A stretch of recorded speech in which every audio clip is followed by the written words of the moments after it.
Hey guys! Maayong hapon. So, mga unta ninyo mangyapon ta.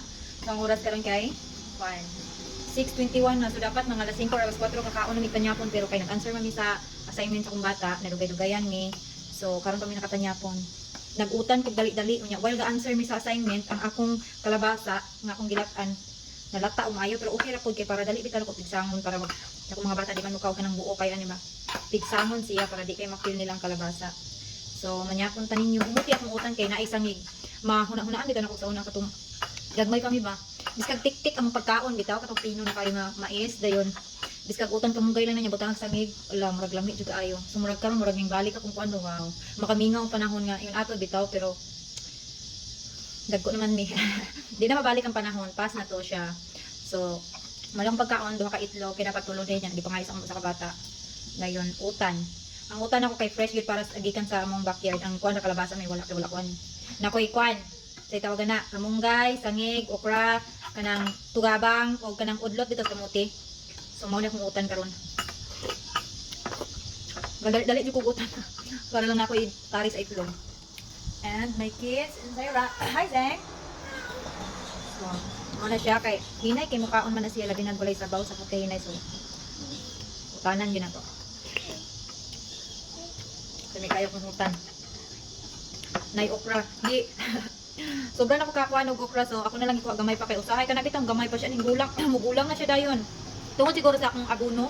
Marginana. So, mo nang sayo pa lang ikuha na ako. Gami na eh. Nakantay niya. Gaya na. Medyo sayo-sayo may nakauli. Kinaka-atang din may tricycle ba niya. Walay ulan bitaw. So, nakagin yung tricycle magin. Ngayon, mga alas 3 siguro. 25 ari na Miss Balay. Pag-abot, nag-exercise na dayon ko. Dayon na miko sa kuan sa mga kuan kay medyo linginit man karon nakauga-uga naghinalay ba. So nagkuan din ko namiko pag mag-exercise para makapahuhay ko then nagutan. While gautan ga-answer sa assignment. Sumana ka. Lami ako eh. Karon na dapat yain ang udto ni nako utano no. Pero akong mama ni siya ayaw na lang pag-utang dahil kinakoy utang diri gautan ko napagibulad asos perfect kayo so, wala na din ko nakaluto mo kog kanon diri nakahinayak man ko natanin sila koy kanon so nakahinayak ko kog luto kanon diri kanon lang akong ikuha diri then nga ato na dai ko sila sa ila kay gihapit na kong utan perfect kayo eh daghan kay kog adi bang gid yung daghan pero medyo lami kay akong kaon gyud ng udto ba din medyo daghan niya sobra gusto kong anak god kay maniud ko dito na sa eskwelahan ug unsay sobra sa akong mga bata mao gid akong kanon so wala na gyud koy kaonon anak. So mo na siya medyo gadto ko mukhaon nito makakanabit ang makontrol na kung pagkaon ako pero kung diri ko sa balay dili jud kay once ka nang example yung anak lami pay kaon muhukad pa man gyud labi nagnay dukot nya parisan bitaw ka nang magkuan dira mga unsa na dira utan na magulad so di jud ko ka kontrol na so mo na siya fasting ako last na ko kaon karon kini panyapon ugma sa buntag dili na ko mukhaon na tubig lang jud then kaon ako na usab gikan karon hantod na sa udto kana sa eskwela na iguman mga alas 12 so akong fasting is like murag 18 or 19 hours inana depende lagi karon lang kay ngano dapat alas 4 or alas 5 dapat manakog kaon wala na dayon koy kanon na after so mao na siya medyo nadugay-dugay mamitaw kay answer og kuan ga-answer sa assignment so wait lang kung og nga 12 na daan 12 na ka oras then karon wala 6 7 8 9 10 11 12 so 12 plus 1 so murag mga 17 hours ra siya 12, 13, 14, 15, 16, 17, 18. Ay, 18 po dahil. Naka-18 yun siya. So, kung alas 4 dahil kung magkaon, so mga kuan din siya, sobra din siya sa 18, mga 20 hours.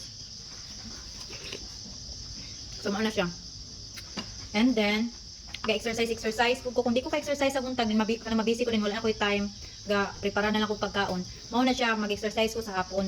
Pero much better ang takong kuan sa buntag, kaya wala isulod imong tiyan, basta murag. Ang i-burn bitaw nga fats is katong fats nimo sa imong lawas dili ang imong pagkaon nga ana nga day. So mao na siya. Di ra gud kayo palabig pasingot pero at least kanang naabog kay kanang pasingot nga sa adlaw nimo ba kay magluya jud di ka pasingot oy. And then na-feel na nako nga di ba sa Cebu wala kay kog exercise and pagpuli na ko diri wala na pud kay busy kayo mi dayon. Na-feel na ko unsa na ko ka-week nagsakit-sakit na ko dali kay ko magsakit ana ba. Wala kay giobra pero magsakit-sakit and then karon kay nahinay na ko balik sa akong kuan sa akong healthy lifestyle charot. Dayon mo na siya. Sa akong 53 ka kilo kapin, karon ibalik kong 50.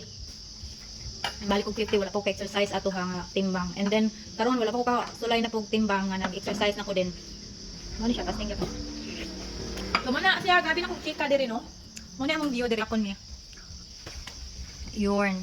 Wala sa ko nag-on og light, ang kana lang sang light dira solar. Hi Zong. So sugod na po siya kuan siyang assignment. I-guide na ko siya.